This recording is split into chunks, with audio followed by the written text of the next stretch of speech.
This interview of Tani Canil-Sakauye, former Chief Justice of California Supreme Court and current President of the Public Policy Institute of California, is published in 3 parts, with about 21 questions total. Here's part 1 of 3, Tani's journey, lessons learned, and insights. Coming up in part 2, we will talk about California's economy and future. Then in part 3, we will discuss election reform, federalism, and democracy. Before I have the great honor to introduce Tani Canil-Sakauye, I'd like to briefly introduce myself. I'm Joanne Z, the host and producer of the 10 Plus podcast, interviews of notables and influencers.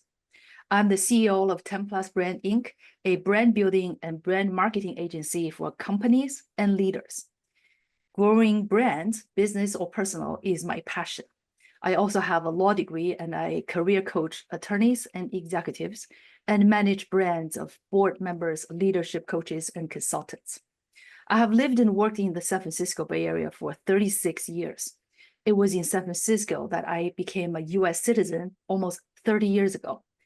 I care deeply about my home state and our country, whose ideals and values inspired me to leave everything behind in China 42 years ago. I'd like to give back to my beloved California and America. Tani Canil-Sakauye was the former Chief Justice of California Supreme Court for 11 years. Currently, she's the President and CEO of the Public Policy Institute of California, PPIC, where she holds the Walter and Ethel Hewlett Chair in Understanding California's Future. One of the founders of PPIC was Walter Hewlett, also one of the founders of Hewlett-Packard. PPIC provides data-based research to the state legislature to help make better policies for all Californians. California legislators and executive officials do listen to Tani and PPIC. May I call you Tani? Yes, Joanne. Thank you. From 2011 to 2022, Tani served as the 28th Chief Justice of California and led the judiciary as the chair of the Judicial Council, the constitutional policy and rulemaking body of the judicial branch, the first person of color and the second woman to do so. Before she was elected statewide as the Chief Justice of California, she served more than 20 years on California appellate court and trial courts and was appointed or elevated to higher office by 3 governors. Earlier in her career, she served as deputy district attorney for the Sacramento DA office and on the senior staff of Governor Duke Majan as legal affairs and the legislative deputy secretary.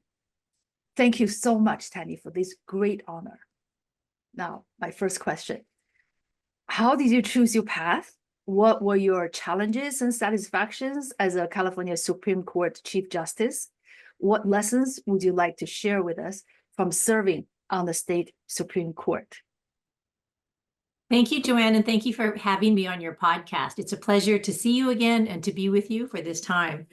I chose my path, that is the law, primarily because my family experience was one that had demonstrated a lot of unjustness in their lives. So to begin with, my parents were not formally educated. My father had a 2nd grade education from Hawaii, and my mother had gone to high school up and down California's smaller Delta cities because she was a farm worker with her family, her 9 brothers and sisters, and they moved from crop to crop. So she was itinerant in high school. And so when they came together and had children, for them, like many people who come to California or America, education was preeminent in their minds that their children get one. So I am a product of public schools primarily, and they always wanted me to get a job and to be secure. And yet at the same time, I observed myself as a child, the youngest of a big family. I noticed that things just weren't right with my surroundings. For example, even though we owned the property, we were evicted out of our family home where we lived with our grandmother because government was coming in to take over our property. They considered our home blight. And so eminent domain was coming to take over, and they forcibly evicted us and moved us from our property. But my parents went to fight that. My mother, who was a very strong woman, decided to go to court by herself without an attorney to fight eminent domain. And now I know about eminent domain, and it was a losing battle from the beginning.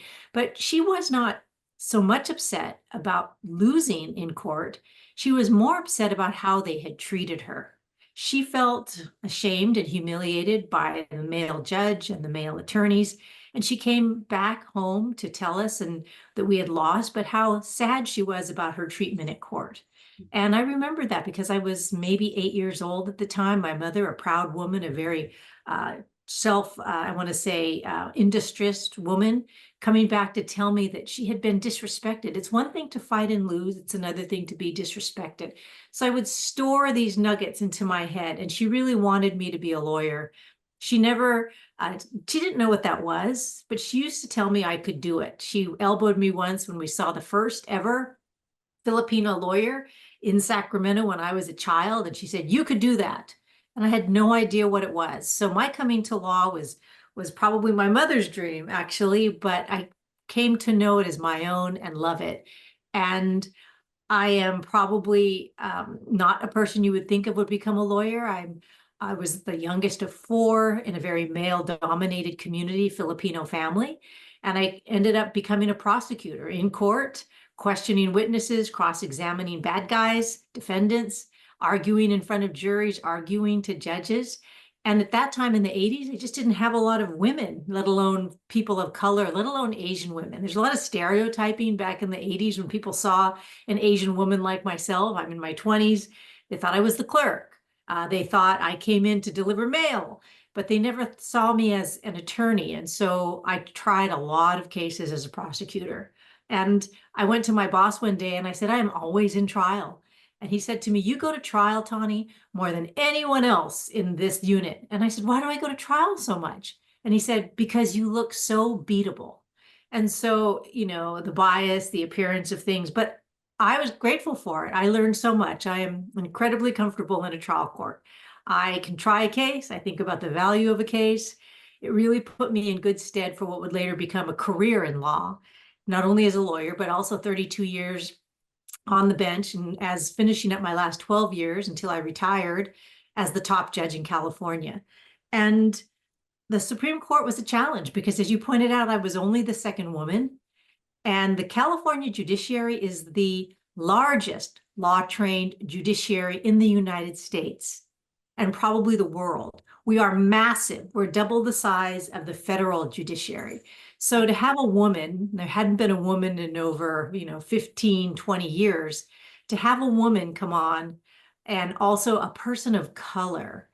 There have not been, up until recently, any number of people of color on the California Supreme Court. The California Supreme Court is the highest court in California, and it is the final word on California decisions and California law, unless it involves a federal question.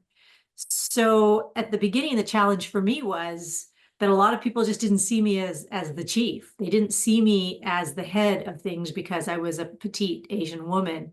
Whereas the previous chief justices of California, they looked like they came right out of central casting. One, they're tall, they're white-haired, they're elderly, they're smart, they're deep voiced, they're funny, they're charismatic.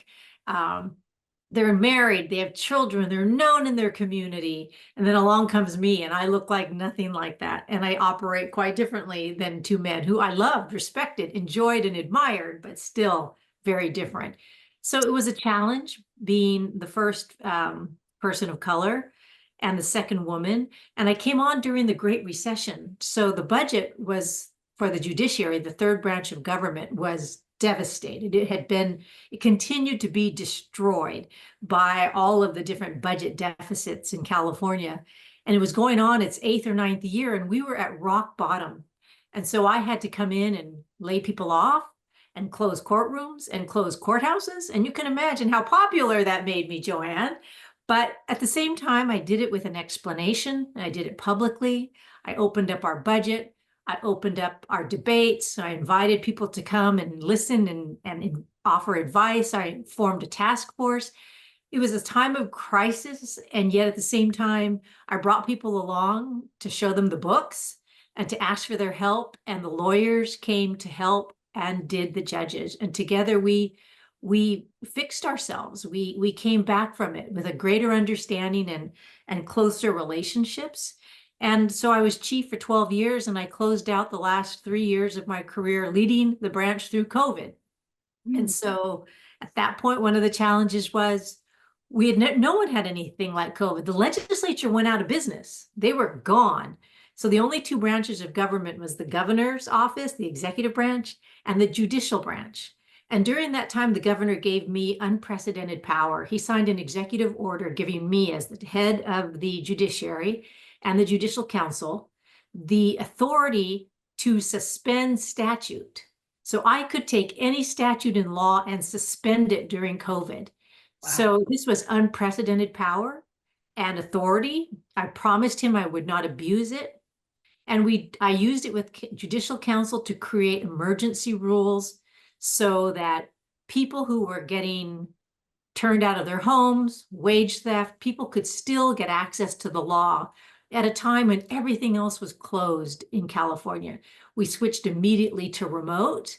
It wasn't easy. We were able to do it.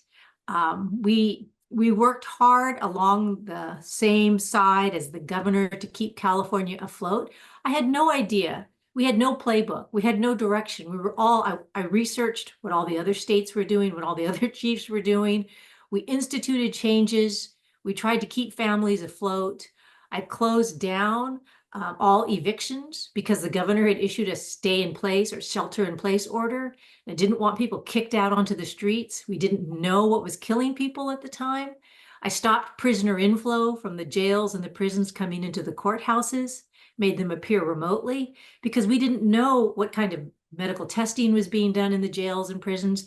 Courts are places where vulnerable people are, children, older people, court staff, and we couldn't transmit the disease and knock out communities.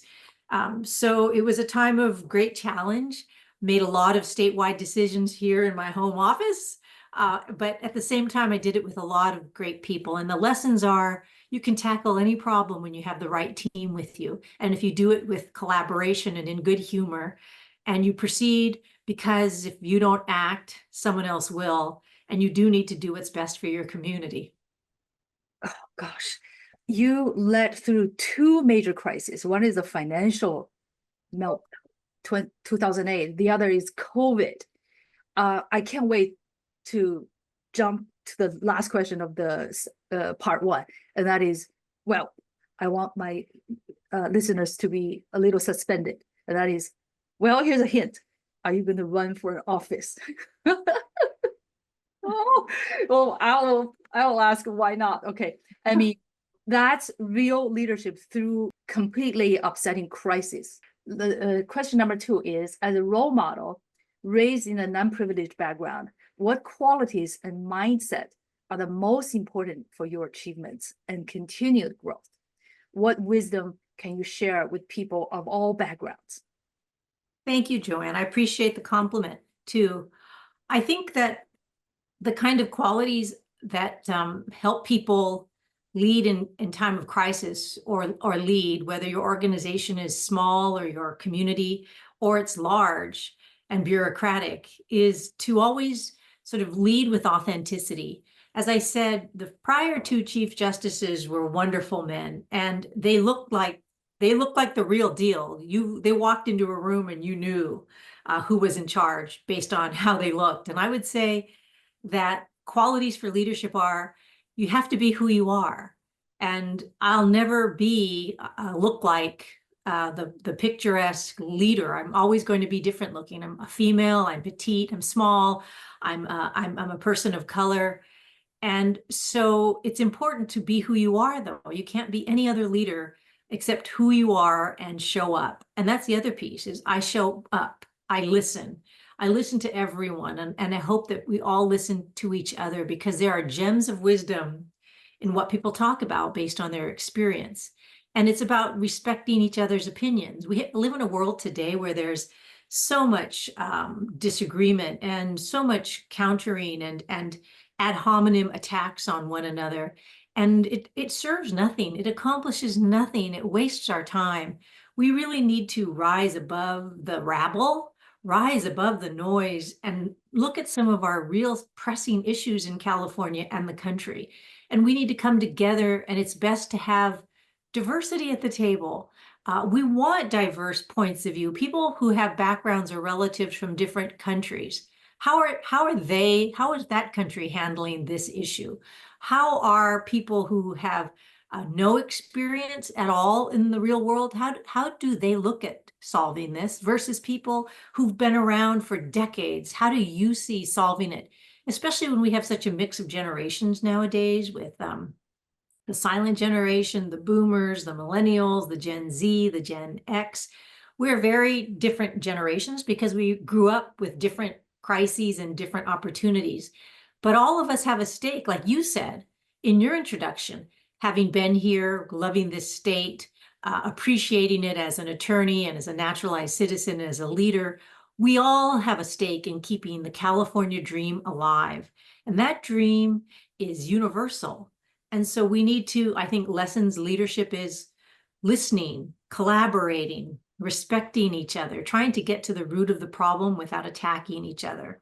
I also think it's really important to observe and to listen and to think about what other people have to say. There are no wrong solutions. It's just really at the right time. Timing of things makes a big difference. And the other piece I would say too is get the facts. I'm at PPIC now and we are a research institute. Let's all start with the facts before we all start sharing our opinions. Let's all start from a common understanding of the problem. And if we need input because we haven't defined the problem well enough, or our facts are insufficient, then let's go get those. And then let's start from a base of understanding. Yes, I totally agree. Talking about respecting facts, understanding facts, make decisions based on facts. Now, what is troubling me and a lot of people is that there are two sets of facts through two partisanship lenses. People interpret the same case, the same truth, dare I say that? Well, others would say the truth is like beauty in the eye of beholders nowadays. They come up with very, and sometimes polar opposite interpretation of the facts. Social media is not making it any easier. AI is not making it any easier to come to a basic respect and understanding of the facts. So, right. I will say this, we have to separate fact from opinion. And the way we find facts is through research and data. And I respect people's opinions, but sometimes opinions are not enough to get to the right solution. And as you point out, there's multiple opinions, but the base facts are something we ought to be able to agree upon in California or in other places, what the facts are, what objectively the data shows. And when we have sometimes similar facts based on data, then we really have to look at the source of the data and whether or not there's a bias or whether or not the source somehow used different tools of measurement. And we need to know that. So you have to know about the integrity of the organization that has the data before you can rely upon it. And it is true, there's polarization in this state and country like we've never seen. It seems to be politically motivated. It seems to come from social media, politicians, etc. And I feel like those are just opinions dressed up as facts. You know, as a lawyer, yourself, myself, as a judge in particular, we use a jury in our in a democracy to determine what the facts are. Each side, the plaintiff or the defense or the prosecutor or the defense, they each have information that they believe is true that they present to the jury. It's in conflict. And then the jury makes a determination of the facts, or the fact finders. The same is true if a judge sits and presides over a case without a jury. If a judge is at a bench trial, he or she is the fact finder. And we may disagree in that setting on what the evidence, from this evidence, what are the facts? But in the law, we accept what the jury defines to be true. Someone has to find the facts to be true. In a jury selection, the jury does that. And who are they? They're you and me when we show up for jury service. They're people of the community who have sworn an oath to be fair and to listen to the case, to decide the facts objectively.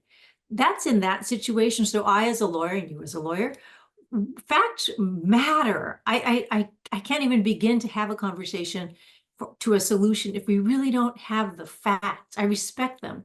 I'm also going to say this. As a minority woman growing up, I was always the subject where people were always trying to tell me their opinion, telling me their opinion. I was rarely asked for my own. And now I think to myself, I want facts. Please do not tell me your opinion. And I'm going to give you facts because, Joanne, I respect how you are going to think about those facts. So I'm going to give you the facts, and I respect your opinion a whole lot more once I know you have accepted the facts. So I also feel that's kind of the hierarchical way people in power sometimes treat those of us who don't have the power, is what they do with the facts. So that's why I'm devoted to research, data-based facts. I like opinions. They're fun, they're enjoyable, they're interesting, but that's not how you base a decision. You base it on facts that have been researched and demonstrated. And at PPIC, and even as a lawyer and as a judge, this is always what I've stressed. I know you believe in it too.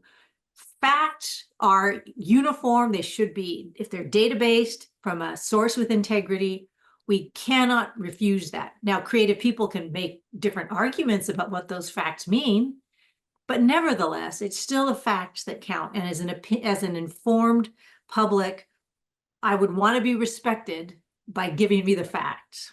Yes. Now, that reminds me of 2 points additionally. One is about the media. The mainstream media has shifted to presenting their opinions mingled with their selection of facts. And that is dangerous, okay? Well, social media is anybody's game, okay? But the mainstream media, this kind of a very lax standard for presenting facts. Facts are sacred. Opinions, anybody have an opinion, okay, is dangerous for democracy. And also AI. Well, we need human intelligence. We need human analytical skills to decipher the source of facts, to analyze whether facts are credible or not. And nowadays, people think the panacea of AI magic is AI will decide for us, which is fact, which is truth, which is opinion, or anywhere in between. That's what I see is another danger out there lurking. What's your opinion? No, I agree with you. I agree that there's dangers currently in media, social media, and AI, because there is a mingling of selective choice of facts, so not the whole picture, and then woven in is opinions of facts. And even if it's not an opinion outright, I feel this, I believe that, it's an opinion is reflected in the choice of words that are used as the title of the article or in the article itself, right? A person could write, there was a traffic accident, or they could write, there's 2 men outside my door, and I'm wondering if anyone has seen them. Or the media post could say, 2 thugs are outside my door banging on the window. And when I read things that are so inflammatory or biased in title, I don't even bother to read the rest of the article, because that's not what I'm reading for. I'm not reading for the hysteria or the shame that someone else wants to project. But I will say that you're right with social media and AI. We are at a true inflection point where we are in danger of accepting and believing things that are not supported by fact.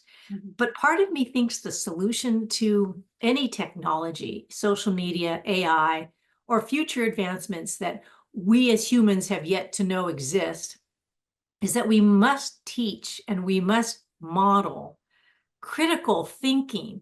We must model skepticism. We must model and teach caution. You know, how we teach our young people, memorization is great in school, but we need to teach them to think critically about the source of the information, the timing of the information, who's paying for this publication, how does this publication of information compare to a different piece of information on the same subject. We need to have people, young people and all people, be critically thoughtful about whether they accept this as true. There are things what I can say, I hear and I think adamantly, I do not agree with that. That can't be true. It just doesn't sound true. And the more we do the research, we see it isn't true.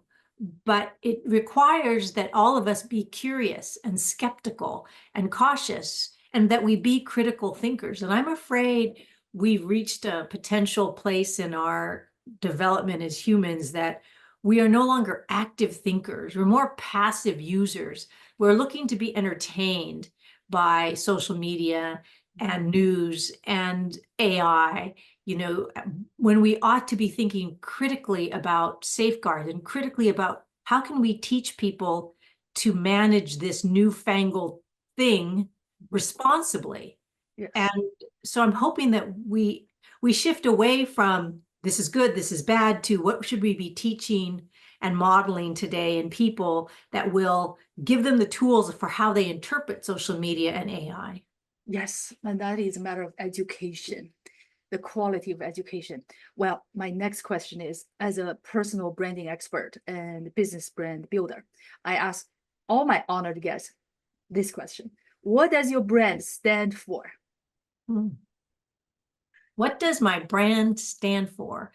I think my brand stands for collaboration and inclusion, and it stands for integrity, and it stands for kindness. I think I approach my work, whether it's professional or personal or social, with all those ideas in mind, because that's how I want to be included, to be collaborative. I want to be part of something bigger and better than myself. I want it to be aimed at maintaining the California dream or helping to maintain and keep alive opportunity. I want it to be inclusive because we're better when we are diverse. We're better when we have different voices. I want to say that I will only be in a place where there is integrity, where people keep their word, people are direct, and at the same time, they act with kindness. So whatever the topic might be, whether it's having to do with a report or trying a case or filing a Supreme Court opinion or changing policy or planning the family Christmas dinner, it's going to have all of those things involved. That's wonderful. Are you considering running for any office in the future? Absolutely not. Not considering it. Oh, why not? I will say, people don't realize this, but judges run for office. So I ran as a Superior Court judge. I ran for office 3 times, I believe, unopposed, because judicial offices at the Superior Court level are 6-year terms. So I ran in my county unopposed. So it was, but you don't know you're unopposed until the last day of the filing. Then as an appellate justice, I stood election in 22 counties in California, and they're the rural northern counties for my appellate district. And that was hard because Ukiah and Inyo and Trinity and Siskiyou, counties that we don't see a lot in the newspaper, they have to vote to confirm or retain me as an appellate justice. And then when I ran for Supreme Court, I had to run as the Chief Justice. Even though Arnold Schwarzenegger appointed me to the position, the California Constitution requires the Chief Justice to run statewide. It's a statewide office. And I was told by different consultants that my last name, Canil-Sakauye, sounded too ethnic, and I needed to drop Sakauye, so I only ran as Cantil. Another set of consultants said, oh, you can't hyphenate your name like that. A, it's too long, and B, you sound like a woman's liver, and you're going to lose. And so I told both of those, no, I'm keeping my name, and that's how it's going to have to be, because that is my name. And so they were right, though. In a lot of those smaller northern counties, I lost that county because of, they didn't know me. So I mean, it must have been my name. No one liked seeing Tani Canil-Sakauye. But in the bigger metropolitan urban areas like LA and Marin and San Diego and San Francisco, the population centers, I won overwhelmingly. But I would not want to relive that, number one. And two, I think what I'm doing now, which is not elected office, is as meaningful to me to help those who are in elected office positions to be thoughtful and create better policy and laws for those people who don't have voices. Wonderful. Before I forget, I have to make a correction. I have a law degree, but I'm not an attorney. I chose not to because I really am passionate about building brands for leaders and for companies.